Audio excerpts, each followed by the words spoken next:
నమస్తే welcome to Suman TV viewers మనం ఇప్పుడు వచ్చేసాం జూబ్లీ హిల్స్ లో ఉన్న ఈపియాన్ పెయిన్ మేనేజ్మెంట్ కి మనతో పాటు ఉన్నారు డాక్టర్ సుధీర్ ధారా గారు. సార్ నమస్తే అండి. నమస్కారం. సార్ ఫస్ట్ ఆఫ్ ఆల్ నాకు ఎప్పటి నుంచో మిమ్మల్ని అడగాలనుకున్నటువంటి క్వశ్చన్ ఇవాళ ఎలా అయినా క్లారిఫై చేసుకోవాలని అనుకున్నాను.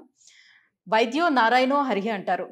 సో కనిపించని దేవుని ఎంతగా నమ్ముతారో కనిపించే దేవుడిగా వైద్యుడిని కూడా అంతగానే నమ్ముతూ ఉంటారు. కానీ ప్రస్తుతం ఉన్నటువంటి రోజుల్లో చూసుకుంటే వైద్యం అనేది చాలా ఖరీదైపోయింది, కమర్షియల్ అయిపోయింది. సో ఏ వైద్యుడిని నమ్మాలి, ఏ వైద్యాన్ని నమ్మాలి అనే కన్ఫ్యూజన్లో ఉండి first opinion, second opinion, third opinion తిరుగుతూ హాస్పిటల్ చుట్టూ తిరుగుతూ సగం కాలయాపన జరిగిపోతుంది అక్కడ. సో ఎందుకు ఈ రకంగా తయారైంది అని అంటే వైద్యం కూడా కాదు, డిసీజ్ లేదా ఒక బాధ, ఒక సఫరింగ్ అన్నది వైద్యానికి మూలం. అంటే మనకు ఏదైనా బాధ వచ్చినప్పుడు డాక్టర్ దగ్గరికి వెళ్ళడము, హాస్పిటల్కి వెళ్ళడము, హాస్పిటల్ సిస్టమ్ని రూపొందించడము, ఆ హాస్పిటల్ సిస్టంలో చాలామంది డాక్టర్లు ఉండడము, ఆ డాక్టర్లు డిఫరెంట్ స్పెషాలిటీస్లో ఉండడము, ఆ డిఫరెంట్ స్పెషాలిటీస్కి ఆ డిఫరెంట్ జబ్బు ఉన్నవాళ్ళు, సఫరింగ్ ఉన్నవాళ్ళు వెళ్ళడం అన్నది ఒక సిస్టమ్. ఈ సిస్టంలో మీరు అన్నట్టు ఒకటేంటంటే సిస్టమ్ డెవలప్ అవుతూ సిస్టమ్ ఈ పాత్లో కొంత కమర్షియలైజ్ అయింది. కమర్షియలైజ్ అవ్వాలి. ఎందుకు అవ్వాలి? ఇప్పుడు ఇంతకుముందులాగా ఒక జనరల్ హాస్పిటల్లోకి వెళ్ళి క్యూలో నిలబడి తర్వాత గంటలు డాక్టర్ కోసం వెయిట్ చేసి ఆ ట్రీట్మెంట్ నువ్వు జనరల్ హాస్పిటల్ తీసుకోవడం ఇష్టం లేని వాళ్ళు 90% ఉన్నారు. ఎందుకు? ఫెసిలిటీస్ పెరిగాయి, జీతాలు పెరిగాయి, మనిషి దగ్గర డబ్బులు పెరిగాయి. అప్పుడు ఆటోమేటిక్గా కమర్షియలైజ్ అవుతుంది. మీరు అన్నారు కమర్షియలైజ్ అయిందని. కమర్షియలైజ్ అవ్వడం అన్నది తప్పేం కాదు, కానీ అది అందరికీ కమర్షియలైజ్ కాకూడదు. అంటే ఇప్పుడు విలేజ్లో ఉంటారు, వాళ్ళు వచ్చి మన కార్పొరేట్ హాస్పిటల్ ట్రీట్మెంట్ తీసుకోలేనప్పుడు ఆ వర్డ్ మీకు వాడాలనిపిస్తుంది, కమర్షియలైజ్ అయిపోతుంది. అదే ఇప్పుడు ఒక మంచి లాయర్ ఉన్నాడు, బాగా సంపాదించుకుంటాడు, సరే 7 స్టార్ హాస్పిటల్కి వెళ్తా, నాకు ఇన్సూరెన్స్ ఉంది, లేదంటే నాకు డబ్బులు ఉన్నాయి, నేను కడతాను అంటాడు. సో అట్లా. కాకపోతే మీ క్వశ్చన్లో ఇంకొక వర్డ్ అంటే ఎవరిని నమ్మాలి, ఎవరు నమ్మకూడదు.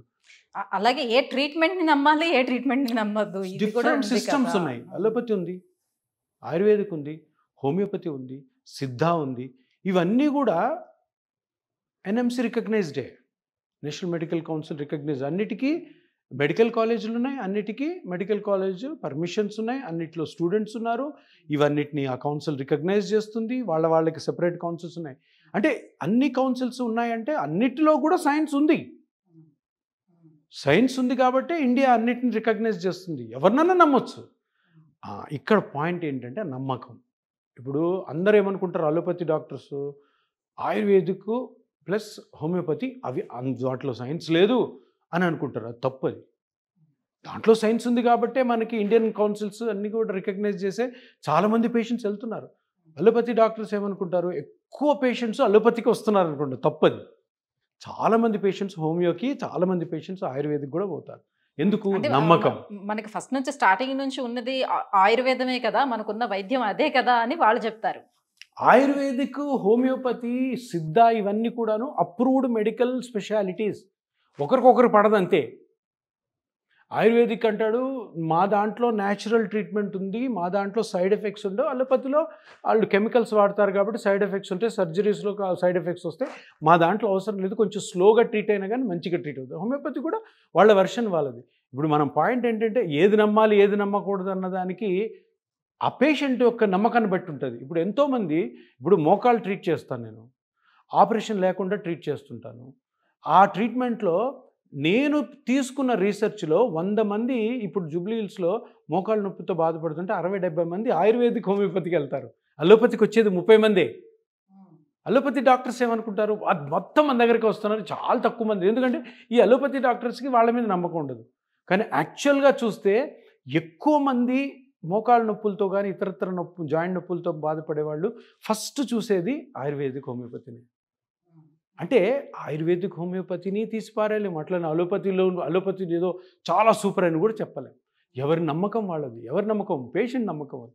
ఎవరో అంటున్నారు నాతోటి, సార్ ఇప్పుడు మీరు ప్లాస్మా థెరపీతోటి ట్రీట్ చేస్తారంటారు, ఏ పేషెంట్ని ఎప్పుడు ఆపరేషన్కి పంపించాలి, ఎప్పుడు ప్లాస్మా థెరపీ చేయాలి? ఏదో నేను కాన్ఫరెన్స్లో మాట్లాడుతుంటే ఒక డాక్టర్ నన్ను అడిగాడు ఈ క్వశ్చన్. నేను అన్నాను, ఆప్షన్ పెట్టాల్సింది మనం కాదు, ఆప్షన్ పేషెంట్ చేతిలో ఉంది. చేతిలో ఉంది, అంత ఇన్ఫర్మేషన్ ఉంది, ఇప్పుడు అంత ఇంటర్నెట్లో ఉంది, అంత బుక్స్లో ఉన్నాయి, అంతమంది అవేర్నెస్ క్రియేట్ అవుతుంది ఆటోమేటిక్గా. మనమేవరండి డిసైడ్ చేయడానికి? పేషెంట్ డైరెక్ట్గా ఈరోజు వస్తాడు, సార్ నాకు ఆపరేషన్ వద్దు, మీరు ట్రీట్ చేయండి, మీరు నా నొప్పి తగ్గించండి అంటే, లోపల ఇది ఉంది అది ఉందంటే అది నాకు అనవసరం సార్, నొప్పి తగ్గిస్తారా లేదా, నాకు ఆపరేషన్ వద్దు. ఆపరేషన్కి నేను వెళ్ళాను, డాక్టర్ ఆపరేషన్ చెప్పారు, మంచి డాక్టర్ బాగా చేస్తా అన్నాడు. సో నమ్మకం అన్నది పేషెంట్లో ఉంటుంది, ఆప్షన్ కూడా పేషెంట్కే ఉంటుంది. అందుకని ఎప్పుడైనా కానీ ఏ ట్రీట్మెంట్, ఇదే కాదు, క్యాన్సర్ తీసుకోండి, హార్ట్ తీసుకోండి, లంగ్స్ తీసుకోండి, కిడ్నీ ప్రాబ్లమ్స్ తీసుకోండి, ఎనీ ఫీవర్స్ తీసుకోండి, ఏదేమైనా బ్లడ్ డిసీజెస్ తీసుకోండి, ఏదైనా కూడాను పేషెంట్ ఆప్షన్ అని ఉంటుంది, పేషెంట్ నమ్మకం ఉంటుంది. కొంతమంది డైరెక్ట్గా క్యాన్సర్ ట్రీట్మెంట్స్కి హోమియోకి వెళ్తారు, అక్కడే ఉంటారు, నమ్మకం అంతే. అలా నమ్మకం అని చెప్పి అందులో సైన్స్ లేదు, అల్లోపతిలోనే సైన్స్ ఉంది, అల్లోపతిలోనే సైన్స్ ఉంది, అందులో లేదు అని చెప్పడానికి లేదు.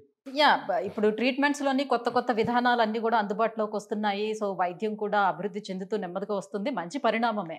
సో మన విషయానికి వచ్చేటప్పటికి మీరు పిఆర్పి ట్రీట్మెంట్ తోటి ఎటువంటి సర్జరీ అనేది లేకుండా, సో వాళ్ళకి ఏదైతే గుజ్జు అరిగిపోతుందో దాన్ని రీప్లేస్ చేస్తున్నారు. సో సర్జరీని అవాయిడ్ చేయడానికి ఒక ఆప్షన్ని తీసుకొచ్చారు, ట్రీట్మెంట్ నడుస్తుంది. మరోవైపు దీన్ని ఛాలెంజ్ చేస్తూనే సర్జరీ చేసే వాళ్ళు ఏమంటున్నారు, సో మా సర్జరీలో కూడా అత్యాధునిక చికిత్సా పద్ధతులు వచ్చేసాయి, మేము కూడా ఇప్పుడు అలా పెద్ద పెద్ద కోతలు పెట్టాల్సిన అవసరం లేదు, కుట్లేయాల్సిన అవసరం లేదు, ఎప్పుడో రికవర్ అవుతారనే మాట కూడా లేదు, కీహోల్ సర్జరీస్ వచ్చేసాయి, జస్ట్ 1 day ప్రొసీజర్ అంతే, జస్ట్ ఒక 1 day ఉంటే హాస్పిటల్లో సరిపోతుంది, యాజ్ యూజువల్గా వాళ్ళ పనులు వాళ్ళు చేసుకోవచ్చని వాళ్ళు అంటున్నారు. ఇప్పుడు రెండింటిని బేస్ చేసుకొని దేన్ని తీసుకోవాలి, దేన్ని తీసుకోవద్దు, ఎలా వాళ్ళు బేరీజ్ వేసుకోగలుగుతారు? రెండు కరెక్టే, డాక్టర్ సైడ్ నుంచి కరెక్ట్. ఇప్పుడు నేను నా ట్రైనింగ్ వేరు, నా ట్రైనింగ్ అంతా ఏం చెప్తుంది, నేను ఎప్పుడైతే ఎంబీబీఎస్ చదివానో, ఎండి చదివానో, నేను ఈ పెయిన్ మెడిసిన్ ఎప్పుడైతే పర్సూ చేశానో, నాకు నేర్పించిన టీచర్స్ అందరూ ఏం చెప్పారు, బస్ దీనికి ఆపరేషను ఒక్కటే ఆప్షన్ కాదు, ఇది కూడా ఉంది అని నా మైండ్ సెట్ అంతా అలా మారిపోయి ఉంటుంది. సర్జన్ మైండ్ సెట్ ఎట్లా ఉంటుంది, ఇది చూడబ్బా ఫస్ట్ పెయిన్ కిల్లర్స్, దాని తర్వాత ఎక్సర్సైజ్లు, కాని పక్షంలో ఇదే ఆపరేషన్. సో ఇక్కడ సర్జన్ తప్పు కాదు, నేను అనస్థీషియా డాక్టర్ నుంచి పెయిన్ మెడిసిన్ అయ్యి నేను ఏదైతే పిఆర్పి ద్వారా ఇవి ట్రీట్ చేస్తున్నా అది కూడా తప్పు కాదు. ఇక్కడ పాయింట్ ఏంటంటే ఇక్కడ ఒక తప్పు జరుగుతుంది. ఏం తప్పు అంటే, సైన్స్ ఎంతసేపు అయినా కూడాను ఒక ట్రీట్మెంట్ని సులభతరం చేయాలి. ఒక పెద్ద ఆపరేషన్ చేసే బదులు లాప్రోస్కోపీ వచ్చింది, ఇప్పుడు ఇక్కడ నుంచి ఇక్కడ కోసే బదులు చిన్న పోర్ట్స్ వేసి అదే సర్జరీని చేస్తున్నారు. అదే సర్జరీని మనిషి చేయకుండా రోబో చేస్తున్నాడు. సో అబ్డామెన్లో రోబోటిక్ సర్జరీ అంటే ఏంటి అంటే, ఇప్పుడు మన చేతులు కుట్లు వేస్తున్నప్పుడు ఇగో ఇంతవరకే తిరుగుతుంది, రోబోది ఇక్కడ నుంచి మొత్తం 360 తిరుగుతుంది. అప్పుడు ఈజీ ఉంటుంది అనమాట. బయట ఆపరేట్ చేసేది డాక్టరే, కాకపోతే అంత తిప్పగలుగుతాడు. సో అది రోబోలో యూజ్ అవుతుంది. కానీ నేను అడిగేది ఏంటంటే, అసలు ఈ సర్జికల్ మ్యానిపులేషన్ లేకుండానే ట్రీట్మెంట్స్కి ఎందుకు రీసెర్చ్ జరగట్లేదు, జరుగుతుంటే ఎందుకు రావట్లేదు బయటికి? సపోజ్ ఫర్ ఎగ్జాంపుల్ జాయింట్ పెయిన్సే తీసుకుందాం.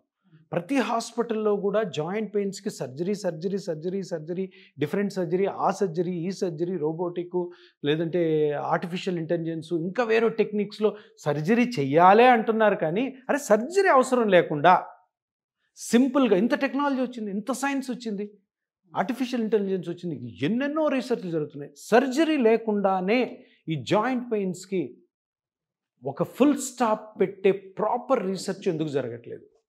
జరుగుతుందా లేదా? ఆ ప్లేస్ లోని పేషెంట్ కి సర్జరీ అవసరం లేకపోయినా సర్జరీ చేస్తున్నారని మీ భావననా? కాదు, అటువంటి ఆప్షన్ ఎందుకు లేదు? ఆ ఆప్షనే ఉంటే ఆ సర్జరీ చేసే డాక్టర్ కూడా ఇది నేర్చుకుంటారు కదా. అటువంటి వన్ ఆఫ్ ద ఆప్షన్సే ఈ పిఆర్పి థెరపీ. ఇక్కడ నేను ఎప్పటి నుంచో చెప్తున్నది అంటే, పిఆర్పిని పాపులరైజ్ కాలేదు, దానికి చాలా రీజన్స్ ఉన్నాయి. పాపులరైజ్ చేయాలి, గవర్నమెంట్స్ కూడా పాపులరైజ్ చేస్తున్నాయి. గవర్నమెంట్ చెప్తుంది, మీరు ఎప్పుడైనా ఏ బుక్లన్నా చూడండి, ఏదైనా జాయింట్ మీద నువ్వు ఆపరేషన్ చేసే ముందు నాన్ సర్జికల్గా ఉన్న టెక్నిక్స్ మొత్తం ప్రయత్నం చేసిన తర్వాతే నువ్వు ఆపరేషన్ గురించి మాట్లాడాలి. మీరు ఏ బుక్ అన్నా తీసి చూడండి, ఏ రీసెర్చ్ అన్న. కానీ ఇది జరగట్లేదు, ఇది జరగాలి. దీని గురించి నేను ఫైట్ చేసేది. ఆప్షన్ నువ్వు పేషెంట్కి ఇవ్వు. ఒకవేళ నీకు రాదంటే నేర్చుకో, ఆ టెక్నిక్ కరెక్ట్ నేర్చుకొని చేయి, అందరూ హ్యాపీ అవుతారు. ప్రతి ఒక్కరికి ఇప్పుడు నేను మా ఊరికి పోతాను, మా ఊరికి పోతే సార్ మోకాలు అరిగిపోయింది సార్, నాకు 55 ఏళ్ళు, నేను ఆపరేషన్ చేసుకోవాలి, ఆపరేషన్ అవసరం లేదు. ఆపరేషన్ ఉంది, మంచి ఆపరేషన్, మంచి డాక్టర్లు ఉన్నారు చేసేవాళ్ళు, అప్పుడే వద్దు, వేరే ఉన్నాయి, అవి ట్రై చేయండి. జబ్బు కాదు, పెద్ద జబ్బు కాదు, క్యాన్సర్ లాగా, హార్ట్ అటాక్ లాగా. సో నేను అనేది ఏంటంటే, ఒకటి రీసెర్చ్ బాగా జరగాలి, డిఫరెంట్ నాన్ సర్జికల్ టెక్నిక్స్ రావాలి జాయింట్స్ మీద ట్రీట్మెంట్కి. ఇంకోటి అది ప్రజలకి అవైలబుల్గా చేయాలి. రైట్, మీ దగ్గరికి ఇప్పుడు వచ్చే పేషెంట్లనే చూసుకుందాము. సో మీరు అబ్జర్వ్ చేసే ఉండుంటారు, ఎంతమంది చీమ చిట్టుకుమంటే పరిగెట్టుకుని వచ్చేవాళ్ళు ఉన్నారు చెప్పండి. సో ఎంతమంది ఇంట్లోనే చిట్కాలని పాటిస్తూ ఇంకా ఇంట్లోనే ట్రీట్మెంట్స్ తీసుకుంటూ ఫైనల్ స్టేజ్కి వచ్చేవాళ్ళు ఉన్నారు. ఇవన్నీ చెప్పలేము దానికి. కాకపోతే ఏంటంటే ఎక్కువ మంది ఇప్పుడు అవేర్నెస్ చాలా ఎక్కువ వచ్చింది కాబట్టి చిన్న వయసులో 35-40 ఇయర్స్లో కొంచెం నొప్పి రాగానే వచ్చేస్తున్నారు. ఎందుకంటే వాళ్ళకి తెలుసు ఫ్యూచర్లో ఏమవుతుంది. ఎందుకంటే సోషల్ మీడియాలో ఇంత ఇన్ఫర్మేషన్ ఉంటుంది కదా, వ్యాస్ట్ సముద్రం లాంటి ఇన్ఫర్మేషన్. 35-40 ఇయర్స్లోనే చాలామంది వస్తారు. 35-40 ఇయర్స్లో ఆ నొప్పి స్టార్ట్ అయింటుంది. ఆ నొప్పి కొంచెం మైల్డ్ టు మోడరేట్ స్టేజ్కి వెళ్తుంటే వచ్చేస్తున్నారు. బాగా ముద్రించుకొని వచ్చేవాళ్ళు పాపం విలేజర్స్ ఉంటారు. కొద్దిగా టౌన్స్లో ఉన్న వాళ్ళకి ముందే తెలిసిపోతుంది. కొంతమంది ఏంటంటే ఫీమేల్స్ నొప్పి గురించి ఎక్స్ప్లెయిన్ చేయలేరు. సో వాళ్ళని కూడా కొంచెం అంతగా పట్టించుకోకుండా ఉంటారు కదా ఇంట్లో. ఏముందిలే మూల కూర్చొని నీ వయసు అయిపోయింది అనుకున్న వాళ్ళు ఫైనల్గా వాళ్ళ ఆయుష్ పెద్దగా ఉంటుంది కదా, 70-75 ఏళ్ళ తర్వాత అసలు నడవలేని పరిస్థితుల్లో వస్తున్నారు అన్నమాట. కానీ అవేర్నెస్ చాలా ఎక్కువ ఉంది. ఇంకోటి అవేర్నెస్ ఇప్పుడు ఈ పిఆర్పికి, ప్లాస్మా థెరపీకి చాలా ఎక్కువ వచ్చింది. అంటే పేషెంట్స్ ఆప్షన్, పేషెంటే వచ్చి అడుగుతున్నారు, సార్ సర్జరీ మాకు చెప్పారు కానీ మేము ఇప్పుడే సర్జరీ చేసుకోవాలనుకోవట్లేదు, ఈ ట్రీట్మెంట్తో సరిగ్గా అవుతుందా, నా నొప్పి తగ్గుతుందా? ఎందుకంటే మేము ఒక విషయం ఎదుగుతాం, మేము పెయిన్ మేనేజ్మెంట్ స్పెషలిస్ట్. అర్థం కాలే, మేము పెయిన్ మేనేజ్మెంట్ని న్యాచురల్ వేలో చేస్తాం, మా పని అంతే. అర్థం కదా, పెయిన్ని తగ్గించాలి. పెయిన్ తగ్గించాలంటే ఆ లోపల జరుగుతున్న డ్యామేజ్ ఎలా కరెక్ట్ చేయాలని తెలియాల్సిన సైన్స్ నాకు తెలిసి ఉండాలి. మ్యాజిక్లు మంత్రాలు ఏముండవు, ట్యాబ్లెట్లు, ఆయింట్మెంట్లు కాదు. సో ఎక్కడైతే జాయింట్లో ఏ ప్రాబ్లం ఉందో ఆ ప్రాబ్లమ్ని కనుక్కొని పెయిన్ని కంప్లీట్గా తగ్గించాలి. పేషెంట్ అడిగేది కూడా అదే కదా. ఇప్పుడు సర్జరీ చేస్తున్న డాక్టర్స్ ఏమంటున్నారంటే పెయిన్ మేనేజ్మెంట్ దగ్గరికి వెళ్ళే వాళ్ళు ఆ పెయిన్ తగ్గితే పేషెంట్కి సరిపోతుంది కాబట్టి ఈ పెయిన్ తగ్గించడం కోసం అని కొన్ని రకాల స్టిరాయిడ్స్ కూడా వాళ్ళు ఇవ్వడం జరుగుతుంది, అందుకే పెయిన్ తగ్గుతుంది. అప్పటికప్పుడు టెంపరీ పెయిన్ రిలీఫ్ ఇచ్చేటప్పుడు ఆటోమేటిక్గా బిలీవ్ చేస్తారు కదా అని అంటున్నారు వాళ్ళు. ఇప్పుడు ఎలా ఉంటుందంటే, నువ్వు చేసే ట్రీట్మెంట్ ఏంటి, మిగతా ట్రీట్మెంట్ అవైలబుల్ ఏమున్నాయి. ఇప్పుడు పేషెంట్కి కావాల్సింది నొప్పి తగ్గాలి. నువ్వు లోపల ఆస్టియోఆర్థరైటిస్ ఉందా, కార్టిలేజ్ ఉందా, తగిలిపోయిందా, మెనిస్కస్ డ్యామేజ్ ఉందా, ఏసిఎల్ డ్యామేజ్ ఉంది అవసరం లేదు. పేషెంట్ రిక్వైర్మెంట్ అన్నది మనకి ఇంపార్టెంట్. నువ్వు డాక్టర్గా నమ్ముకున్న సిద్ధాంతాన్ని ఎవరు అడగరు అక్కడ. పేషెంట్ సార్ నాకు నొప్పి ఉంది తగ్గించండి సార్, నువ్వు ఏదన్నా చెప్పుకో. నేనేమంటానంటే ఇప్పుడు ఆ పేషెంట్ రిక్వైర్మెంట్ని బట్టి సింపుల్ ట్రీట్మెంట్ చేయాలా, పెద్ద ట్రీట్మెంట్ చేయాలా, ఇది క్వశ్చన్. లేదు ఇప్పుడు సింపుల్ ట్రీట్మెంట్ చేసుకుని తర్వాత కుదరకపోతే పెద్ద ట్రీట్మెంట్ చేసుకోవాలా, ఇప్పుడే పెద్ద ట్రీట్మెంట్ చేయాలా. ఇప్పుడే పెద్ద ట్రీట్మెంట్ చేస్తే జరిగే కాంప్లికేషన్, సైడ్ ఎఫెక్ట్స్కి ఎవరు బాధ్యులు? ఇది ఎందుకంటే ఒక సిస్టమ్ని అలాగా మనము సొసైటీలోకి పర్కలేట్ చేసినప్పుడు కొన్ని తప్పులు కూడా జరుగుతుంటాయి. అనవసరంగా చేయడము, తొందరపడి చేయడము, చేయకూడని వాటికి చేయడం, ఇది కూడా చాలా ఇంపార్టెంట్. అందుకని ఫస్ట్ ఆఫ్ ఆల్ సేఫెస్ట్ ట్రీట్మెంట్స్ని మనం పర్సూ చేసుకోవాలి. Safest treatments, simple treatments, natural ట్రీట్మెంట్స్తో ట్రీట్ చేసుకోవాలి. కాని పక్షంలో you have to go for సర్జరీయో whatever it is. Surgery అని చెప్పను నేను, ఇంకా వేరే ట్రీట్మెంట్స్. నేను అనేది ఒకటి, సర్జికల్ మీద ఎంతైతే ఇంట్రెస్ట్, సర్జికల్ మీద ఎంతైతే రీసెర్చ్లు, అడ్వాన్స్మెంట్ జరుగుతున్నాయో నాన్ సర్జికల్లో ఎందుకు జరగవు? ఆ robotic non surgical pain management, are robotic non surgical osteoarthritis treatment, artificial intelligence based treatment for osteoarthritis, ఇవి లేవు. ఇవి ఎక్కడ వినపట్టలేదు చూడండి. ప్రతి ఒక్కరు మాట్లాడేది ఈ సర్జరీ, దానితోటి ఈ సోఫిస్టికేటెడ్ సర్జరీ అంటారు. కానీ అసలు సర్జరీ వద్దండి, సర్జరీ లేకుండా అన్నది ఆ రీసెర్చ్ కావాలి. ఆ రీసెర్చ్ మీద కాన్సన్ట్రేషన్ అంతగా లేదు. ఇది ప్రజలు తెలుసుకోవాలి. రైట్, పెయిన్ మేనేజ్మెంట్ విషయానికి వచ్చేటప్పటికల్లా ఎలాంటి పెయిన్స్ని ఇది తగ్గించగలుగుతుంది? సో ఎటువంటి వ్యాధులని ట్రీట్ చేయడానికి అవకాశం ఉంటుంది? అండ్ ఏవైనా ఫ్రాక్చర్స్ అయినా, టేర్స్ అయినా ఇవి కూడా రిమూవ్ చేయడానికి ఎంతవరకు అవకాశం ఉంటుంది?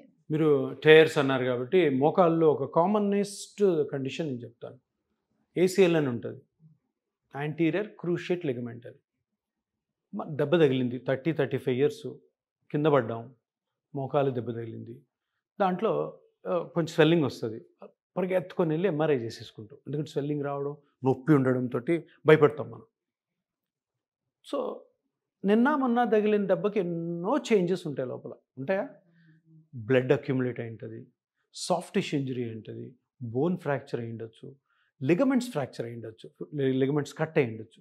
చాలా ligaments, medial collateral ligament, lateral collateral ligament, anterior cruciate ligament, posterior cruciate ligament, ఇలా చాలా చాలా రకాలైన చిన్న చిన్న లిగమెంట్స్ ఉంటాయి. అవి కూడా కట్ అయి ఉంటాయి. ఏది 2 days ఓల్డ్ ఇంజరీలు. ఇప్పుడు అందరూ అర్థం చేసుకోవాల్సింది ఏంటంటే, ఈ డ్యామేజెస్ ఏవైతే మీకు మోకాలులో కనపడుతున్నాయో అన్నీ కూడా రెస్ట్ ఇస్తే సెటిల్ అయిపోతాయి. ఇంత సింపుల్గా అయిపోతుంది? సింపుల్ కాదు, ప్రతి బుక్లో ఉంటుంది చూడండి.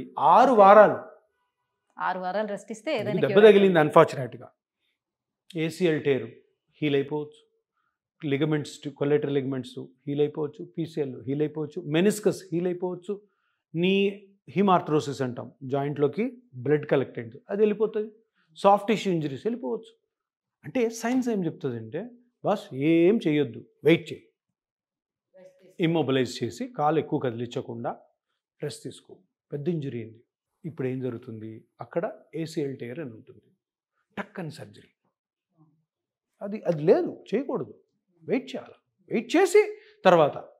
సో ఇప్పుడు కూడాను, ఇప్పుడు మీకే అయింది, మీరు డాక్టర్ కాదు, ఏసీఎల్ టేర్ సర్జరీ చేయాలి, అమ్మా సర్జరీ చేయాలంటే లేకపోతే ఏదో అయిపోద్ది అని సర్జరీ. బుక్ ఏముంటుంది, నో వెయిట్ చేయండి, ఏం చేయొద్దు, ఏ ట్రీట్మెంట్ వద్దు, పెయిన్ కిల్లర్స్ వేసుకొని నొప్పి తగ్గించుకోండి, కొంచెం ఇమ్మొబిలైజ్ చేసుకోండి. ఇది ఏ బుక్లో అయినా ఉంటుంది. సో ఇక్కడ ఏం చెప్తానంటే, సరే సార్ 6 వారాలు అయిపోయింది, ఓకే, 6 వారాలు అయిపోయాక ఏం చేయాలి సార్? 6 వారాలు అయిపోయాక నీకు ఏమి ఇబ్బంది ఉందో చూడాలి. 6 వారాలకి నడుస్తున్నారు, ఏం చేయొద్దు. మళ్ళీ ఎంఆర్ఐ తీసుకున్నారు, అక్కడ ఏసీఎల్ టేర్ ఉంది కానీ సిమ్టమ్ లేదు, ఏం చేయొద్దు. ఏసీఎల్ టేర్ ఉందని సర్జరీ చేయకూడదు. ఏసీఎల్ టేర్ వల్ల సిమ్టమ్ ఉంటే, సో ఏసీఎల్తో సిమ్టమ్ ఏముంటుంది, ఇన్స్టెబిలిటీ ఉంటుంది, పెయిన్ ఉండదు, ఇన్స్టెబిలిటీ ఉంటుంది, నడుస్తుంటే స్లిప్ అవుతుంది. యాంటీరియర్ డ్రార్ టెస్ట్ అని ఉంటుంది, ఆ టెస్ట్ పాజిటివ్ అయి ఉండాలి, తప్పకుండా సర్జరీ చేయాలి, లేదంటే ఇన్స్టెబిలిటీ పోదు. సో కన్జర్వేటివ్ మెథడ్స్ అన్నవి ఏసీఎల్కి చాలా ఇంపార్టెంట్. చేయాలి సర్జరీ, చాలా బాగా చేసే సర్జన్స్ ఉన్నారు, ఆర్థోస్కోపిక్లు చేస్తారు, సూపర్ రికవర్ అవుతుంది. కానీ సూపర్ రికవరీకి కరెక్ట్ పేషెంట్ కావాలి. అంటే నేను ఎందుకు చెప్తున్నానంటే, చాలామంది ఎడ్యుకేటెడ్ పేషెంట్స్, అర్రే నా ఏసీఎల్ థెరపీ నేను సర్జరీ చేసేసుకొని, ఆ రోజు సర్జరీ చేసుకోవడానికి కారణం ఏంటి, నా పెయిన్ తగ్గిపోయి నేను బాగా నడుస్తానని. సర్జరీ అయినాక పెయిన్ తగ్గదు. ఎందుకు? ఆ పెయిన్ ఏసీఎల్ వల్ల కాదు, ఇన్స్టెబిలిటీ లేదు. సో అందుకని బుక్స్ ఏం చెప్తాయంటే, ఇన్స్టెబిలిటీ ఉంటే ఏసీఎల్కి వెళ్ళిపోవాలి, ఈ సర్జరీకి. ఇన్స్టెబిలిటీ లేదు, డోంట్ డూ, రెస్ట్ ఇచ్చేసే, చిన్న చిన్న ఎక్సర్సైజ్లు, జాగ్రత్తలు తీసుకో, ఆటోమేటిక్గా హీల్ అయిపోతుంది. ఎందుకు నేను ఒక ఎగ్జాంపుల్ చెప్తాను. పొలంలో పని చేసుకునే రైతన్నా ఉంటాడు, టక్కని జారుతాడు, పడతాడు, కాలు వాస్తుంది, ఎంఆర్ఐ కూడా డాక్టర్ని చూడరు అసలు, తగ్గిపోద్దని 4 రోజులు మళ్ళీ పనులు చేసుకుంటారు, ఏం కాదు, హ్యాపీగా ఉంటారు, ఇన్స్టెబిలిటీ లేదు, నొప్పి లేదు, మళ్ళీ పొలం పనికి వెళ్ళిపోతారు. సో అదే విధంగా బుక్స్ కూడా అదే చెప్తాయి, రెస్ట్ ఇవ్వండి. సో ఏసీఎల్ గురించి ఎందుకు చెప్తానంటే, ఆ సర్జరీస్ ఏవైతే జరుగుతున్నాయో అన్ని సర్జరీస్ కరెక్ట్ అయిన పేషెంట్స్ జరగట్లేదు. చాలామంది డాక్టర్లు బాగా ఎథికల్గా ఇది బాబు ఇలా అని చెప్తారు, కొంతమంది కొంచెం డివియేట్ అయ్యి ఇట్లా చేస్తుంటారు. ఇది జనాల అవేర్నెస్గా ఉంటే, మీరు కూడా లిటరేచర్ చదివారంటే పేషెంట్స్ వాళ్ళకి అర్థం అవుతాయి ఏసీఎల్కి ఎప్పుడు వెళ్ళాలి. So ACL tear, PCL tear, meniscus టేర్కి బిఫోర్ గోయింగ్ ఫర్ సర్జరీ, ఒకవేళ ఇన్స్టెబిలిటీ ఉన్నా కూడాను ఒక ట్రయల్, ఒక ప్రయత్నము మన ప్లాస్మా థెరపీ చేయొచ్చు. చాలా మంచిగా హీల్ అవుతాయి. అంటే కొంచెం టేర్స్ సింపుల్గా ఉంటాయి, సింపుల్గా ఉండి సిమ్టమ్స్ మనం అనుకున్నట్టు పెయిన్ ఉండడము, ఇన్స్టెబిలిటీ మైల్డ్గా ఉండడము, బాగా సివియర్ ఇన్స్టెబిలిటీ ఉంటే డైరెక్ట్ సర్జరీకి వెళ్ళిపోవచ్చు. సో ఇక్కడ డెసిషన్ మేకింగ్ అన్నది చాలా ఇంపార్టెంట్. ఎందుకు ఇంత చెప్తున్నా అంటే ఒక్కసారి సర్జరీ అయిన తర్వాత మళ్ళీ ప్రాబ్లం వచ్చిందంటే ఎవరు ఇది చేయలేరు. ఎందుకంటే ఒకసారి నువ్వు సూచరింగ్ చేసిన తర్వాత లోపల ఎన్నో చేంజెస్ వస్తాయి. దాని తర్వాత నీకు వేరే ఆప్షన్ ఉంటాయి కానీ తక్కువైపోతాయి. సో అందుకని కేర్ఫుల్గా ఉండాలి. Right, thank you sir, thank you so much. So surgery అనేది డైరెక్ట్గా ఆప్షన్కి వెళ్ళకుండా నాన్ సర్జికల్ ఆప్షన్స్ ఎందుకు చూడాలి ఏంటి అనేది ఇంత క్లియర్గా తెలియజేసినందుకు thank you so much. Thank you.